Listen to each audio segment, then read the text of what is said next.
கர்த்தருடைய பரிசுத்த நாமத்திற்கு மகிமை உண்டாவதாக. இன்றைய வசனம் மத்திய 9வது அதிகாரத்தில் 36வது வசனத்தில் பார்க்கும்போது, அவர் திரளான ஜனங்களை கண்ட பொழுது அவர்கள் மேய்ப்பனில்லாத ஆடுகளைப் போல தொய்ந்து போனவர்களும் சிதறப்பட்டவர்களுமாய் இருந்தபடியால் அவர்கள் பேர் மனதுருகி.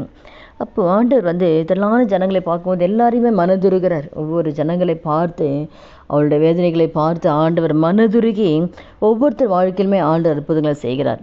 வேதத்தில் கூட பார்க்கும்போது தேவன் ஒவ்வொருத்தர் வாழ்க்கையிலையும் மனதுருகி அற்புதங்களை கர்த்தர் செய்கிறார், அதிசயங்களை செய்கிறார். வியாதியிலிருந்து சுகத்தை கொடுக்கிறார். ஆண்டவர் பிசாசு பிழைக்கிற ஜனங்களுக்கு விடுதலை கொடுக்கிறார். மரித்து போனவர்களை கர்த்தர் எழும்ப செய்கிறார். மனதுருகி ஒவ்வொருத்தர் வாழ்க்கையிலையும் தேவன் அற்புதங்களை கர்த்தர், அதிசயங்களை கர்த்தர் செய்கிறார். அதே போல் லூக்காவில் கூட 7வது அதிகாரத்தை நம்ம பார்க்கும் பொழுது கூட ஆண்டவர் நாயின் என்ற ஊருக்கு போகும் பொழுது அப்போ எல்லோரும் கூட போகிறாங்க, சிஷ்யங்கள்லாம் திரளான ஜனங்க போகிறாங்க. அப்போ மரித்து போன ஒருவனை அடக்கம் பண்ணும்படி கொண்டு வராங்க. அப்போ அவன் தாய்க்கு ஒரே பிள்ளை தான், அவங்க கணவன் கிடையாது. அப்போ எல்லாருமே அந்த ஜனங்கள்லாம் கூட போகிறாங்க.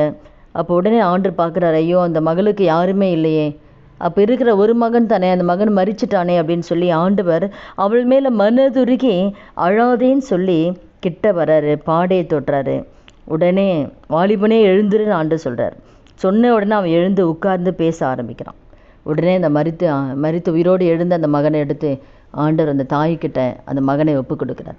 அப்போ எவ்வளோ பெரிய அற்புதத்தை தேவன் செய்கிறாரா, மனதுருகி அந்த தாயார் மீது மனதுருகி செத்துப்போன தன் மகனை எழுப்பி கொடுக்குறாரு, யாரும் இல்லாமல் இருக்காங்களே அப்படின்ட்டு. அப்போ ஒரு மனதுருகிற தேவை. அதனால கூட இந்த வார்த்தை கேட்குற ஒவ்வொருத்தர் வாழ்க்கையிலையும் நீங்கள் நினைக்கலாம், நான் கஷ்டப்படுறது யாருக்குமே தெரியலையே, நான் வேதனைப்படுறது யாருக்கு புரியலையே, இருதயத்தின் வேதனைகள், என் இருதயத்தின் அங்கலாய்ப்புகள், என்னுடைய கண்ணீர் யாருக்கு தெரியும் என்று நீங்கள் நினைக்கலாம். ஆனால் நம்மை உருவாக்கின தேவனுக்கு மறைவானது எதுவுமே கிடையாது. உலகத்தில் இருக்கிற ஜனங்களுக்கு தெரியாமல் இருக்கலாம், அவங்க குடும்பத்தாருக்கு உங்களை குறித்து தெரியாமல் இருக்கலாம், அவங்க வேதனை புரியாமல் இருக்கலாம். ஆனால் நம்மை படித்து நம் இருதயத்தை அந்த காரியங்களை ஆராய்ந்து அறிகிற தேவன் நம்ம இருதயத்தில் படுக்கிற வேதனைகள், பாரங்கள், உபத்திரவங்கள் எல்லாமே கர்த்தர் காண்கிற தேவனாக இருக்கிறார். அப்போ நிச்சயமாக உங்களை காண்கிற தேவன் உங்கள் வாழ்க்கையில் இருக்கிற பிரச்சனைகளை மாற்றுவார், கவலைகள் கண்ணீர்களை மாற்றுவார், அவங்களுடைய துக்கத்தை தேவன் சந்தோஷமாய் மாற்றுவார். யாரும் என்னை பார்க்கல, யாருக்கும் என் வேதனை புரியலேன்னு சொல்லி நீங்கள் நினைக்கலாம். ஆனால் உங்கள் வேதனையை பார்க்கிற தேவன் உங்களோடு கூட இருக்கிறாரு, உங்களை நேசிக்கிறாரு.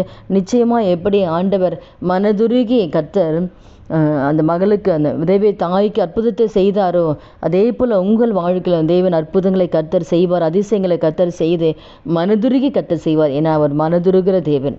நிச்சயமாக உங்களை பார்த்து மனதுருகி உங்கள் வாழ்க்கையில் எதிர்பார்க்கிற நன்மைகளை கர்த்தர் கொடுப்பார், எதிர்பார்க்கிற ஆசீர்வாதங்கள். எந்த சூழல் நீங்கள் யாருக்கு முன்பாக நீங்கள் வெட்கப்பட்டு போகவே மாட்டீங்க. கர்த்தர் மனதுருகி உங்கள் வாழ்க்கையில் தேவன் பெரிய காலம் செய்ய போகிறார். ஜெபிக்கலாமா? துதிகள் மத்தியில் வாசம் செய்கிற நல்ல தகப்பனே, இயேசு கிறிஸ்து நாமத்தில் உடைய சமூகத்தில் வருகிறோம். இந்த வார்த்தை கேட்குற ஒவ்வொருத்தர் வாழ்க்கையிலே ஆண்டவரை யாரெல்லாம் நோக்கி பார்க்கிறார்களோ ஆண்டவரை அப்பாவை துதிக்கிற ராஜா, ஒவ்வொருத்தர் வாழ்க்கையில் டேடி நீங்கள் மனதுருகுவீராங்க. மனதுருகி ஒவ்வொருத்தர் வாழ்க்கையிலும் ஆண்டவரை அப்பா நினைப்பதற்கும் வேண்டுவதற்கும் அதிகமான காரியங்களை ஒவ்வொருத்தர் வாழ்க்கையிலும் செய்து ராஜா அவங்க நாமத்தை நீங்கள் மையப்படுத்துங்க டேடி. ஒவ்வொருத்தர் வாழ்க்கையிலும் இயற்கைக்கு மேற்பட்ட அற்புதங்களை கர்த்தர் செய்யுங்கப்பா. செய்து ஒவ்வொருத்தர் வாழ்க்கையில் சந்தோஷத்தை நாட்களை காண செய்ய முடியும் அந்த கரத்தில் ஒப்பு கொடுக்குறேன்.